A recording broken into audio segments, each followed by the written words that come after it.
Welcome back, Youest You listener, my soul brother and sister. I'm so excited that you're here. Thank you. Thank you. I know there are many places that you can be, and I'm so excited to be part of your listening experience and your life and your journey of being and loving your Youest You. I'm really excited to share with you about our guest today. And I have a feeling you are going to love, love, love the topics, the depth of where we're going to be going. So, let me introduce you to Dr. Mary Sanders. Dr. Mary Sanders has over 25 years of experience as a self-employed businesswoman and consultant. And 15 years ago, we're going to talk all about this. She experienced burnout big time. She crashed hard and at the time really didn't have the necessary tools for her to be able to navigate this difficult period in her life. So she panicked. She has a story about this. She ran away to the other side of the world. And this ended up being one of those moments, right? That just cracked her open, that shifted everything. And now today, she is wholeheartedly committed to supporting women who want to transform the way that they show up in the world and experience thriving, health, happiness, and purpose, and being able to utilize the tools of energy medicine, which we'll be talking about, positive psychology, chiropractic support, as well as intuition. Dr. Mary earned her doctorate in chiropractic from Logan College of Chiropractic in St. Louis. She completed her certificate in positive psychology from the Whole Being Institute in Lenox, Mass. I know that program, so cool. And studied under Dr. Tal Ben Shahar. In addition, she completed her master's in intuition medicine from the Academy of Intuition Medicine in Sausalito, California.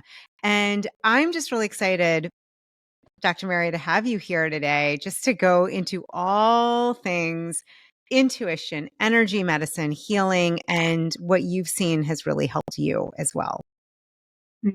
Julie, the honor is all mine to be a guest on your show, for everything that you stand for and the support and the healing of others and transformations. Absolutely my honor. And I know without a doubt that today's conversation will be juicy, it'll be insightful, and hopefully somewhere in there, there'll be a nugget of motivation in there as well. Yes, Thank you yes, for yes. having me. Oh, I'm so excited. And so it is. Yes. So I would love to just kind of start where, where you were years ago as a businesswoman, as, maybe seeming like life was going fine. And then obviously there was a major, burnout crash. You really had a major struggle. Can you share a little bit about what was happening up to that time and then what happened with the breakdown and how that led to you to where you are today? So, Julie, I'm happy to share my story. If it helps other people, I mean, first and foremost, I'm not necessarily proud of all that I went through, but it was necessary in order for me to go through the journey. So I was, just a little bit of background. When I graduated from chiropractic school, I was 25 years old. So you can see that I was motivated, I was driven, I was classically an overachieving perfectionist. And so what I gained in chiropractic school was a lot of passion. I knew that I was in the profession in which I was going to be able to have my hands on bodies, and I was going to be able to promote natural healing that comes from within. So I was super excited, but within chiropractic school, we had zero business training. And so it was the school of hard knocks. So I just had a motor that just went on to go, go, go, go, go, go, go. And I tried a lot of different business ideas. And quite honestly, most of them failed and a few of them succeeded. And so I would just continue pushing through the business model that I had in front of me. And I was having a lot of, at the time, at the very beginning, a lot of fun. Okay. So finally here I was interacting with people, and to make a long story short, I started to have some successes working with patients, successes within my business model. And so, that got really tasty to me. And so the more successes I experienced, the more I wanted more. So I just went into super overdrive. I went into pouring myself 100% into the production of my business. And so I got away from the art of treating patients and got into being 100% a solo business owner. Now, I went from one single, maybe 200 square foot facility within my first year. Then the second year, I went into another facility that was almost 1,700 square feet. I was there for maybe about 5 years, and I created a wellness corporation. And then from there, I went into a 5,000 square foot freestanding property that I owned. And then I opened up another second business. And then I had a large staff. So at one point in time, I had 4 physicians and probably a staff of maybe, I don't know, 15 people. And so I was all of a sudden in a situation where I was busting my butt to cover an overhead. I lost all connection with who I was and what I stood for in natural health. And I just allowed my business to take over. And unfortunately, it was very, very, very depleting. And so, from the outside perspective, and I think that Julie, you and the listeners can appreciate this, it looked like I had all of my ducks in a row. It looked like I was living a very engaged, fruitful life. It looked like from the outside that I was doing well. And internally, I was struggling. I was struggling in a big way. And so my coping skills at that time, Julie, I would overeat, I would overconsume. Sugar was my best friend.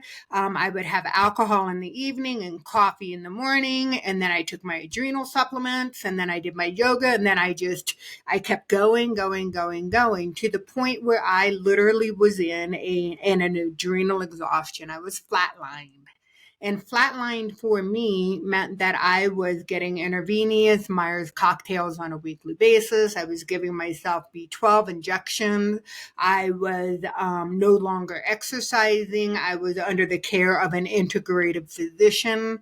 And I literally would reserve all of my energy just to go to the office to do what I needed to do and then to come home. I had nothing to give to my family. I had nothing to give to other people. And unfortunately, again, that was part of my journey. I'm not proud to say that that's where I worked myself into. But I will say that at one point in time, the breaking point was when my husband sat me down. And I remember the conversation vividly, Julie. We were sitting at the kitchen table. And at that time in the evening, I didn't have time to cook. So we were eating takeaways. And, of course, my elbow was on the dinner table and my chin was propped on my arm, to keep my head up and to have some kind of an engaging conversation with my husband, which I could not. And he just looked at me and he said, honey, if you don't make some changes, I'm telling you, your illness will become bigger and it probably will be something that you cannot manage. Not only will you go down a bad, physical pathway, I'm concerned that we're not going to make it as a couple. And so I sat there and he's like, are you willing? Are you willing to make some changes? And I can remember the tears coming down my eyes and down my face and the snot dripping down my face. And I thought to myself, I don't know. I don't know if I'm capable of making those kind of changes. And he said, well, something to consider. And so he kind of left it up to me. And then what ended up happening is that fate does its own beautiful thing. And my husband was accepted to take a position at an international school in Ho Chi Minh City. And so he looked at me and he says, do you think you can leave it all? And I had to sit with that. And I was like, oh my goodness, so much of my blood, sweat, and tears, and so much of my essence went into the businesses that I had created. But I knew at that pivotal point that I had to make some changes. Otherwise, things were not going to turn out for the best. So we sold everything. We sold everything, including the house, and we were out of the country probably within, I'm not exaggerating, but I know it was more than 40, it was less than 90 days later. We were waking up, and I was in Ho Chi Minh City. I was on the other side of the world. And I can remember like going through this huge identity crisis. I didn't know who I was. Who was I if I didn't have a brick and mortar place? If I didn't go to the grocery store and be recognized as Dr. Mary, I mean, who was I? And why was I still here? What's my purpose? What do I stand for? How am I supposed to be of service? So it was kind of a very, very challenging, difficult period of my life. Wow. Wow, wow, wow. I actually was just taking in and writing some of those big questions you asked yourself.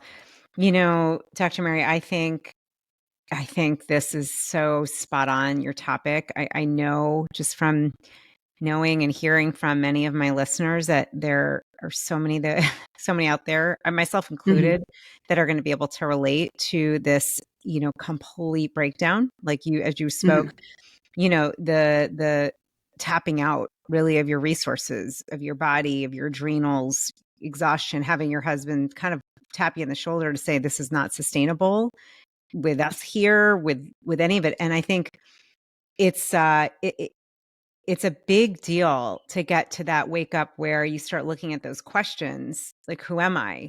And who am I if I'm not recognized? Right. And like you said, and what do I stand for? And what are my values now? And what happens when I sell everything? So I would love to hear, because that's a pretty extreme 180 to go from where you were to halfway around the world. Tell us a little bit, what was it like then being in Ho Chi Minh City, looking at some of these bigger questions? Because I think these are the questions that we grapple with. Mm-hmm. These are them, right? Like, who am I now? What do I stand for? What is this going to look like? Love to hear like what happened next? What did that look like for you making that huge move? It's a big deal. It is a big deal. And I'm happy to answer that question. But I have to share with you in the audience, in full transparency, as I just was listening to you and I finally like took a breath and regrounded, it was so painfully obvious to me that I still have a somatic response to talking about that stressful period of my life. Yeah. And so I know, you and I know, and the listeners know that, we can reprogram the neurology of our brain in order to shift the outcome and the mindset and to restore the event. But our body really never forgives. It never like, the memory still gets stored within the body. And that's really the healing work that I have been embarking upon, is the idea of embodiment. Like, how do you connect the mind, body, and spirit physically as you embody those principles? So I just wanted to share that with you because it never ceases to amaze me. For as much work and as much healing as I have done, there is still that somatic response. And I know that the vagus is involved. I know that, that the brain is also neurologically involved. So it is a process. And I share that, I guess, just to shed some light for the audience and to have compassion for yourself as you unravel your traumas. It's really Yeah. important, really important. So when I woke up on the other side of the world in Ho Chi Minh City, Vietnam, and I really was seriously pondering all of these questions, I was like, okay, so for the first time in my life, I actually had some time. And so I did what any logical person would do. I ran away from Ho Chi Minh City. So I left my husband in Ho Chi Minh City and I went down to Bali, Indonesia for a month. And that is when I decided to get my YTT, get my yoga teacher's training, the certification down in Bali, beautiful place. And I intentionally did not stay with the group. So my housing was always separate from the other 30 people that were taking the program. And I realized that I needed that time to come back to self. I needed to have that sense of autonomy as to just being an individual spirit within a human home to kind of dive in and to explore who is Mary? What does Mary's spirit, the spirit of Mary, what does she want? And I didn't get immediate answers. And so, being at that time, I was still really sympathetically driven. And I really wanted to be of service because my mother taught me to be an independent woman, and to always be resourceful. And here I was, what was presumed to be a trailing spouse, which I hate that term. But, I was not in my height of autonomy at that time.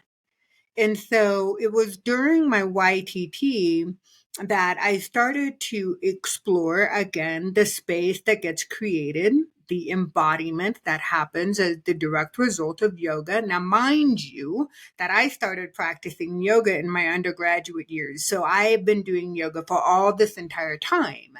But for me, yoga, in the early phases of my yoga career, it was a form of exercise. It was not a practice, a meditative, uh, practice that brings my awareness internally to find out where the areas of restriction or constriction are, in the physical body based upon the asana practice, let alone understanding, the pranayama or all the energetics that go behind and underneath in a yoga practice. So, needless to say, I was, in this state of exploration. I came back from Bali to Ho Chi Minh City, and I still was really searching for. I didn't feel like I was done being in the service industry, so I really, really, really wanted to find my next step as fast as I possibly could.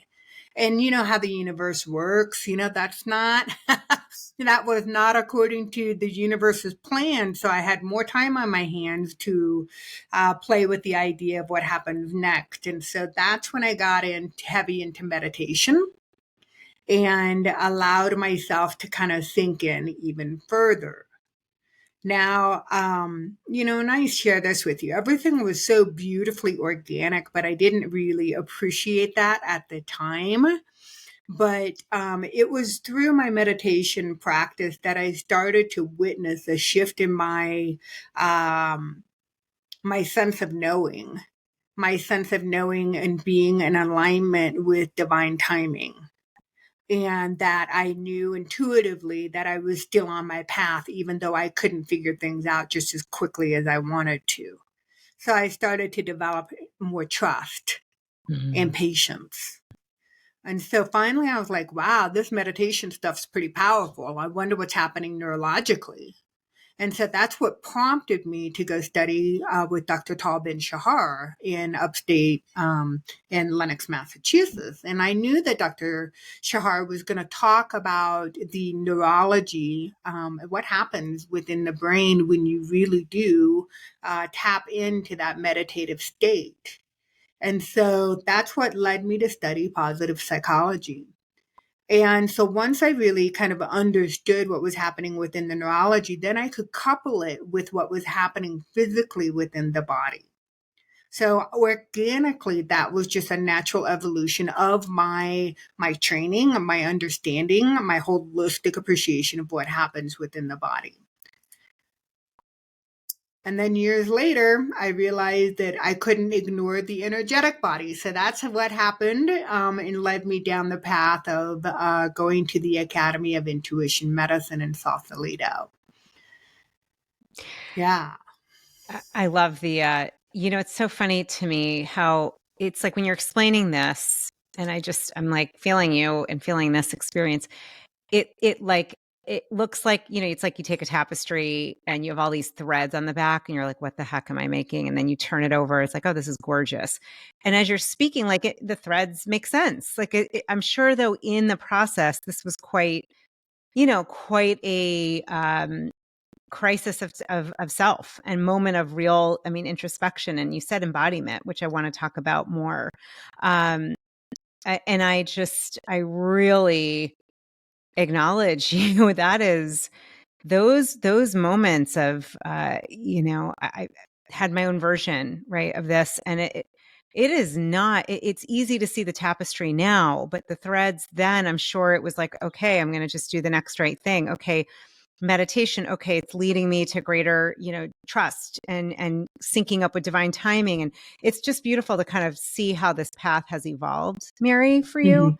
Mhm. I think what would be really interesting before we get into, I definitely want to talk about energy medicine. I think that there's a lot of unknown about that or misconception about what it is. Before we do that, because I think this word embodiment, it's used a lot. And maybe just to level set a little bit, like to share your explanation of embodiment. What does that mean to you? Um, what does that mean for all of us? And then we can talk about how do we begin to have that embodied experience? So I can just hear, sometimes I get questions from somebody and I don't know who's asking, but I can hear like, talk more about embodiment. So can you say a little more about it, please? Yes, absolutely.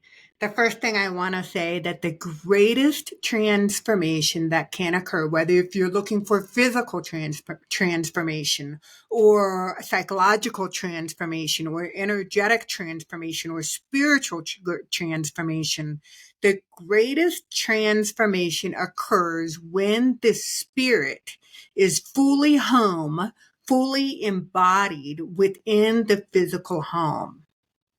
So Beautiful. what that means to me is kind of, I alluded to this earlier, like I was going to the yoga, going through the actions of going to the yoga class, right? But I wasn't allowing for the space or the integration to fully embody the principles and the benefits. I Yeah. could go through energetic healings. I could, whether they were in person or remotely, I could go and somebody could read my energy system, right? And give me ideas about how to run my energy more efficient. But unless I took that information and integrated it into the energetic body, it was not embodiment. Beautiful. Yeah. So I know that we oftentimes look and seek for help externally, but ultimately the job is for us as individuals, beautiful spirits living within a physical home on this earthly plane. It's up to us to integrate wholly within our physical being, to embody those principles, to experience the transformation we're seeking. Beautifully said. I hope it's okay. I'm going to add really quickly. This is so interesting because I really relate to your story. And I have a feeling there are others here that do. I have done yoga for years and years and years. And I was just talking to a friend of mine today who we're both in YTT right now. And I was joking with her that there's a class on the schedule that is sadly getting taken off. And why is it getting taken off? Because it has a little bit more of a slower pace to it. It's an incredible class.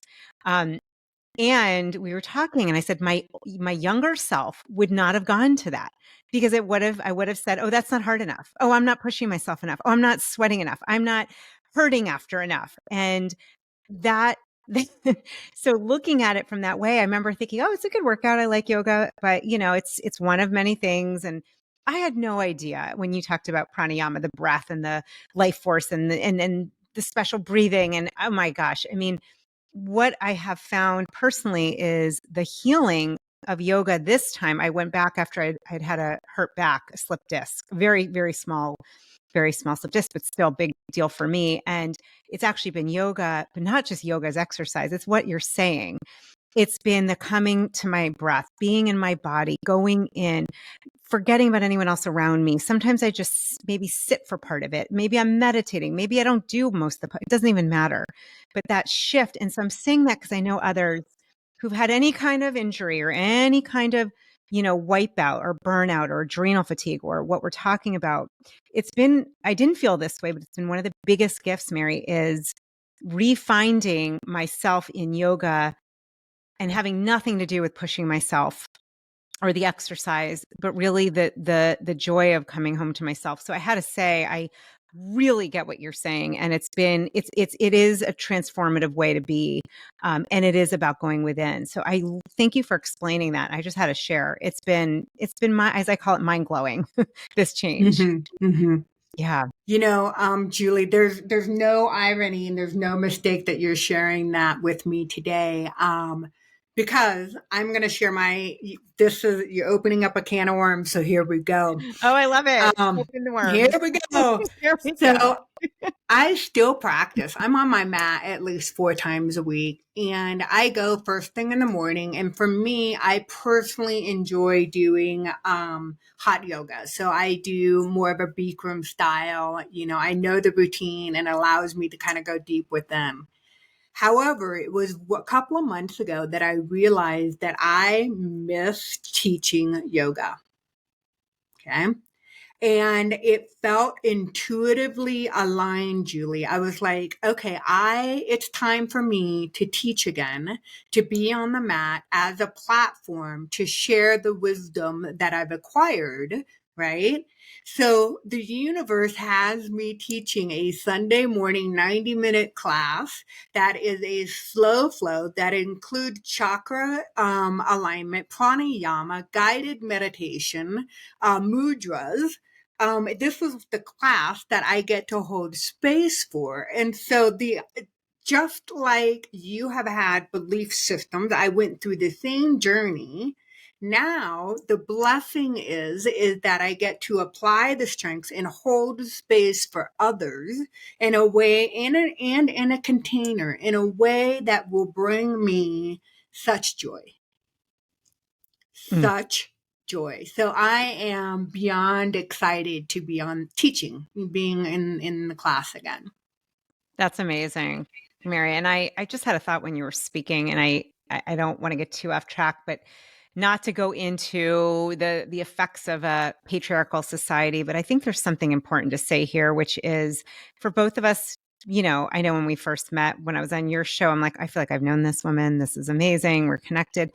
And like us, I think there's so many of us, especially women, probably some men too, where we're like swimming in this fishbowl. We're not even seeing or realizing the water we're swimming in is toxic. It is this pushing, striving, achieving, pain, hurt yourself. You've got to, all of that. And so what you just said, it just felt like this. Oh, that is so beautiful. I would love to Mm. attend and be in an experience like that. And how beautiful that you are giving that opportunity for other people, and that there are more of us that are hearing that call for something integrative, for something that can embody us at the soul, like you said, coming home to the physical sacred temple we live in, the body we live in. And that's beautiful that you're doing that. It feels like full Mm. circle. Hello, my friend. I just wanted to pop in here quickly to share with you about the Youest You intention cards. I use these often in my episodes. I actually use them often in my own practice. There are 33 cards. I have written them myself with all kinds of different intentions, readings, and then powerful questions to ask your Youest You. They can be used part of your morning practice.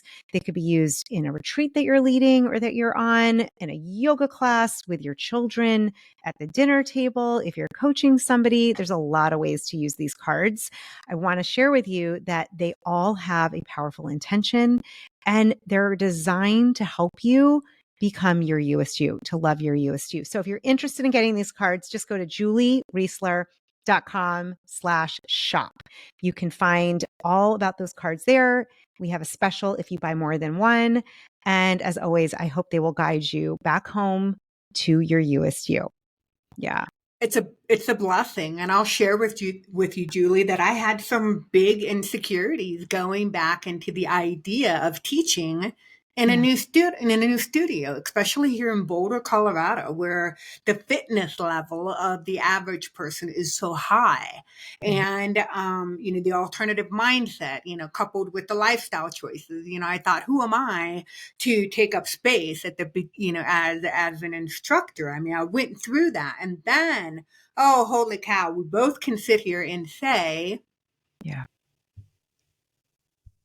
we can both sit here and say that, that the yoga industry, the fitness industry, I think yoga in America classifies underneath the fitness industry, that there's a certain persona as to what the instructor, the certain age, the certain flexibility, a certain body type that the instructor should be standing in front of the group. And so here I am, a middle-aged 55-year-old female who has possibly lost some of my flexibility and some of my strengths, but now I get to show up in a way that is more authentic to the philosophy of what yoga has been presenting for centuries, Yeah.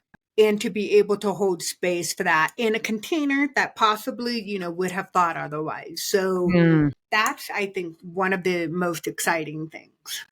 Yeah. Oh, I love that. And I feel very grateful where I practice. We talk about this all the time. It's just, the idea that it is not about the shapes you make or if you look like the other person, or even if you can make all these shapes, it is such an internal practice. And I just think it's amazing that you are going to be holding space, that you're going to be doing that mid 50s. Like, it just, to me, this is an ancient practice and it's such ancient wisdom. Anyhow, I could go on about yoga for days because it's changed my life. And it sounds like Mm. yours too. I am curious. I loved how you talked about embodiment. I loved how you explained it. Moving to energy medicine, because I know that you got into energy medicine and you've studied it. And I would love to just explain to those who may not be as familiar with it, or Mhm. how it works, or what it means, to just kind of talk about, the energy body, right? Like, Mhm. I'm going to let you just go there. I'm excited because I know this is something people have asked about this. So, yeah, let's go into energy medicine. Okay. This is my favorite topic, so I'll go on for. I could go on for days. I won't. So please, if you have questions, interrupt me before I get too far off. So the energy body, the subtle energetic body, surrounds all of us. It surrounds all of us and is within us. Okay. So within the yogic philosophy, they believe that there is a vertical power current, also known as Sushumna line.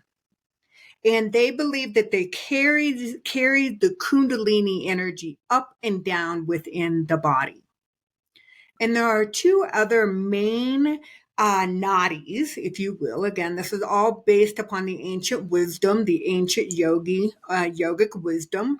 Then you have the Ida, and the Pingala.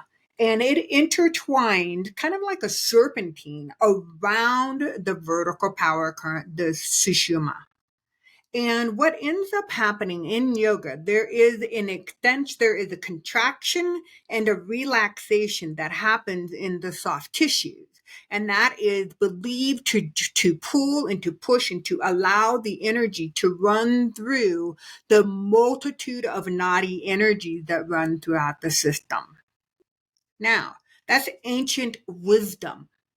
Today in 2023, what we're seeing is a field of science that is thriving, is embarking to prove the science that has yet to be unknown, or that is yet to be proven.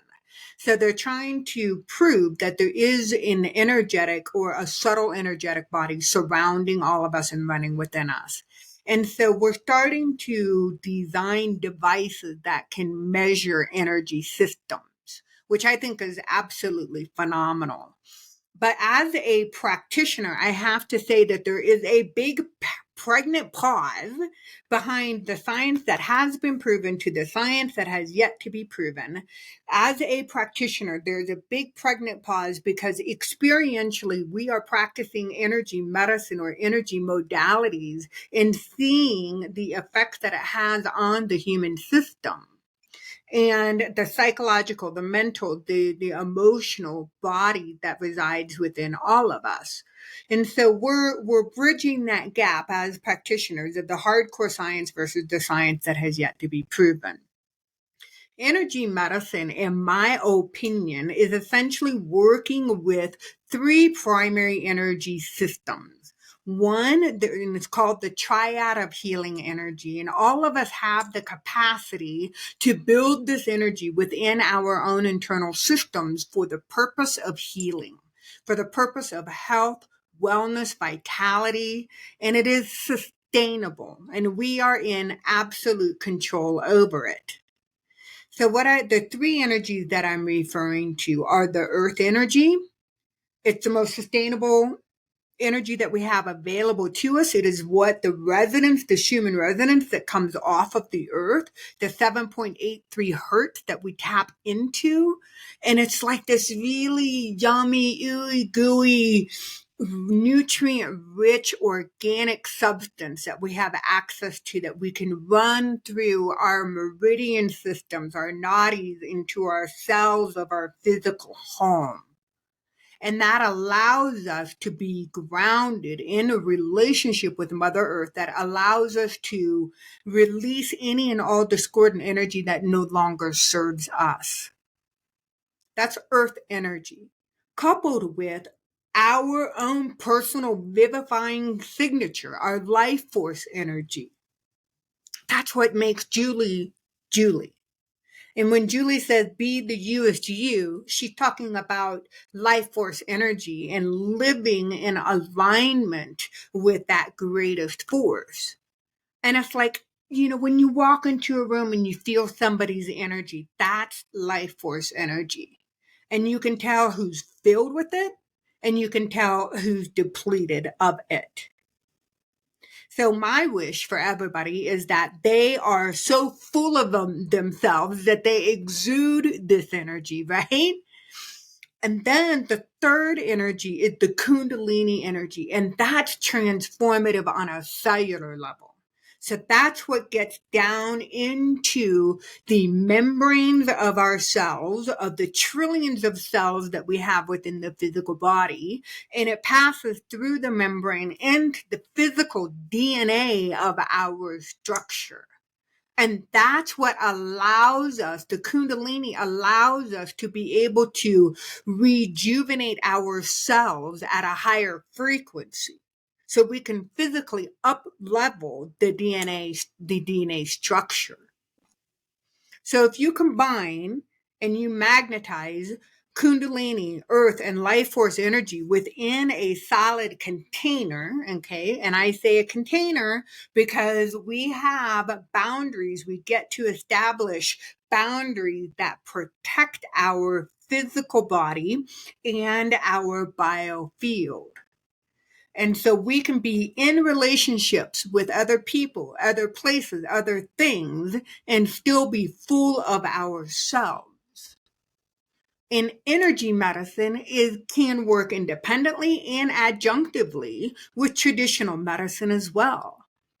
So when somebody is healing, let's say a thyroid issue, I know, Julie, you and I talked about this.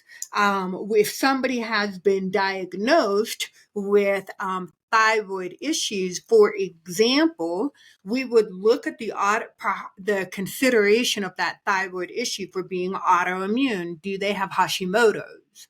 And so when we're looking at the energetic perspective of this from based upon energy medicine, we would look at the thyroid, the corresponding energy center, the chakra, the fifth chakra, as it relates to the endocrine gland, the thyroid.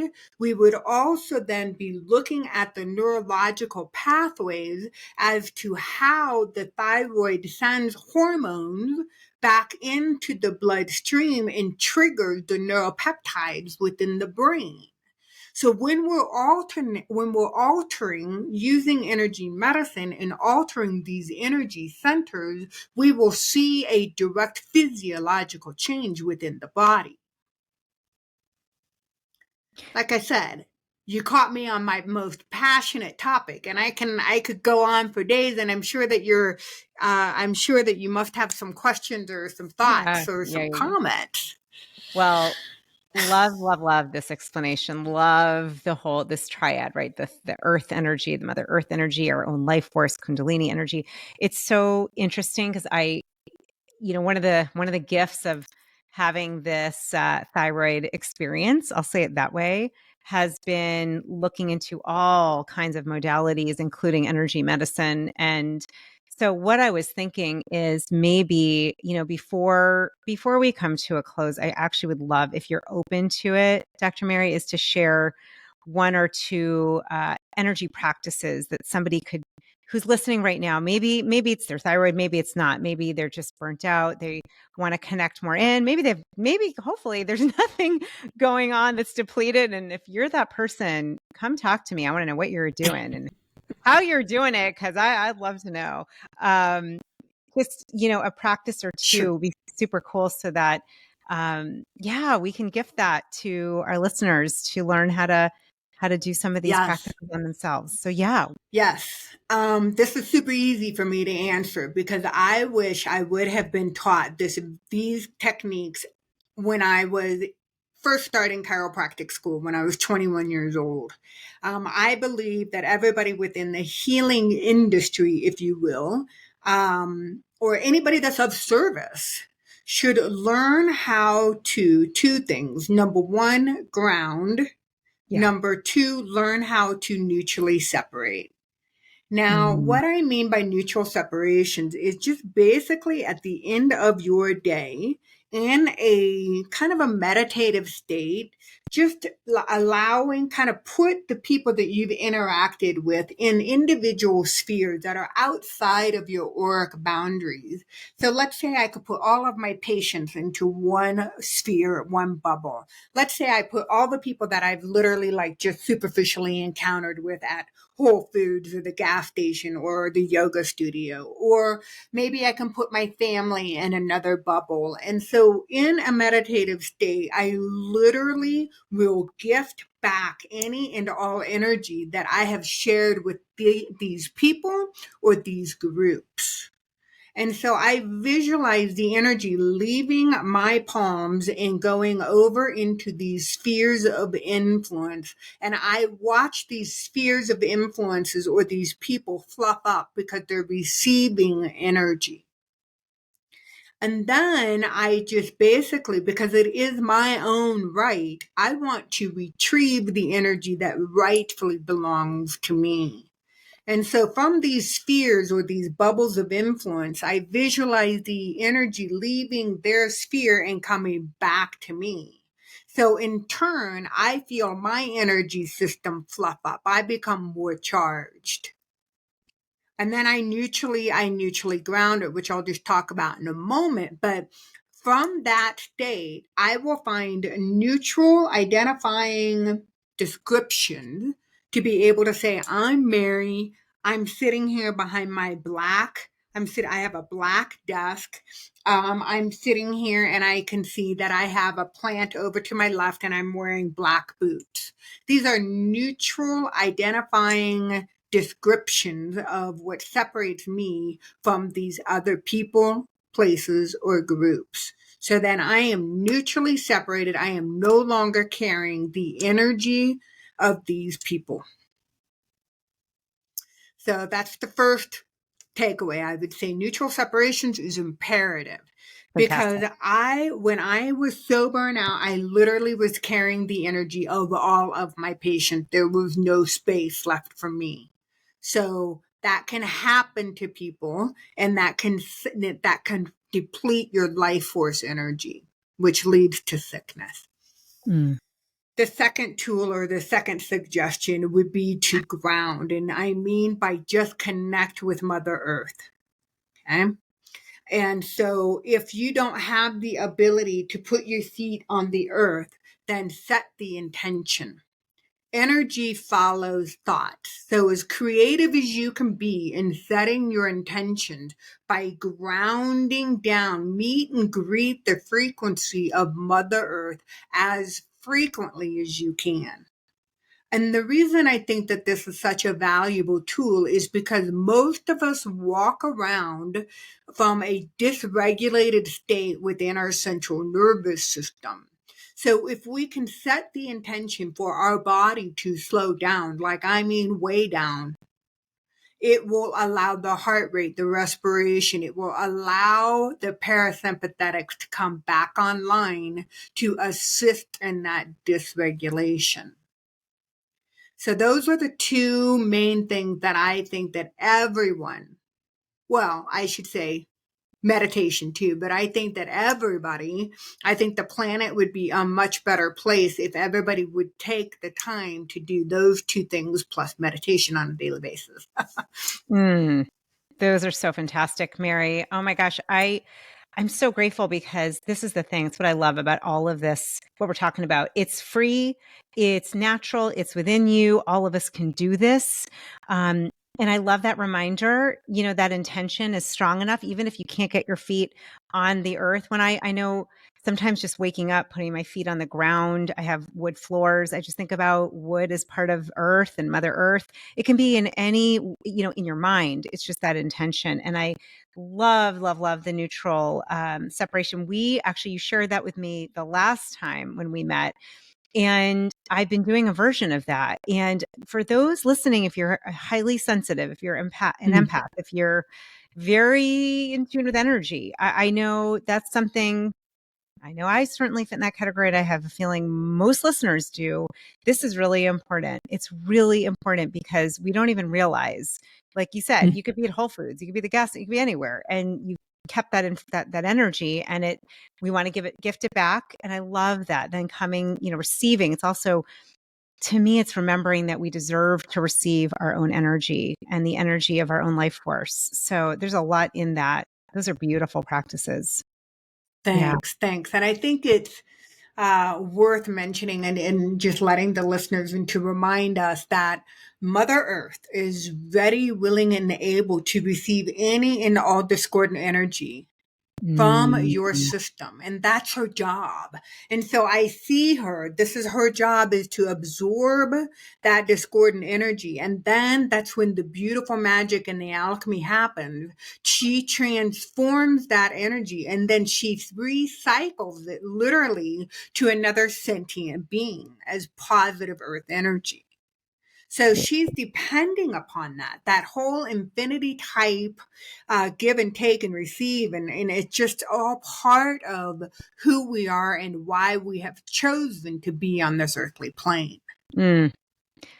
I thank you. I love that you just added that. It also reminds me of this idea of recycling. It's not just, your separated bags of plastics. Like, it's literally part of how we're designed, and that the energy I don't want anymore, Mother Earth can take that and then transform it, alchemize it so that someone else gets the earth energy, and it's healing and it's nutrient rich. And you also said something I thought was so beautiful. I haven't heard it said this way. I usually ask, like, what does it mean to you to be your Youest You? And you said that, living in that space of really connected to your life force energy, that, living in that alignment, that is, I love that, is exactly what I mean when I talk about it. So it's beautiful to get it on the energetic level, and that we all have that. All of our prana energy is unique and distinct and divine. Mm-hmm. Yeah. So maybe it should be the youest, fullest you. Yeah. You is fullest you. I love that. I love it. I love it. It's this reminder to be full in yourself, to be full of Uh-huh. within and of yourself in this way, and of your energy. I just want to thank you so much for your beautiful energy, your wisdom, your heart. One thing I love about you, there's just an authenticity is so clearly how you choose to just to show up and to be so open-hearted. I really honor you and just appreciate so many nuggets and gems of wisdom here. And I'm going to make sure, for anyone knows, I like to write everything out in the show notes. I'm going to put those practices there, and just appreciate who you are in this world, Mary. We certainly need more of you and more people in your sphere. So thank you for sharing yourself today. Well, Julie, the mutual admiration goes both ways. I really appreciate you standing up and shining light within your authentic essence as well. And so that's my wish for every listener, is so that to show up in your youest, fullest you. And blessings to everyone. Thank you for inviting me to be part of the show. Oh my gosh. Thank you, Mary. And I'm just going to say to you, my beloved listener, we're going to add a little word here to keep. Thank you. First of all, I'll say thank you for being here, for being a light as well, and for clearly having this desire to shine your youest, fullest you. As Mary said, I love that. Your truest, youest, fullest you. We're just gonna keep adding words there. I love it. And just praying, hoping that this conversation has blessed you. Let us know how's it going with the grounding, what you got. Love to hear from you. And as always, we honor and love and see the light and the divine in you. Blessings always. My friend, I'm so grateful and honored to be here with you on your journey and being your Youest You. Thank you for watching this episode, for being part of this incredible community and this mission to really step into your light, to your highest purpose. I believe that as we all do that, we all can really be our best selves and uplift consciousness and in humanity. So thank you. I also wanted to say that if you are looking for greater support right now, maybe you're having a health concern or you're looking to really step into that next version, best version of yourself, please come connect with me, whether it's for more resources or coaching or guidance. I would love to support you in any way that I can. Just go to juliereisler.com. You can book a powerful one-on-one breakthrough session there. You can connect with me. I would love to meet you. I'd love to hear how I can be on this journey with you. And before I forget, if you'd like a little more of this good vibe tribe and would like to digest these episodes with a high vibe community, just go to Facebook and look up the Youest You podcast community. You'll find us there. Love always. And thank you so much for taking the time and energy to truly stepping into your authenticity and being your Youest You.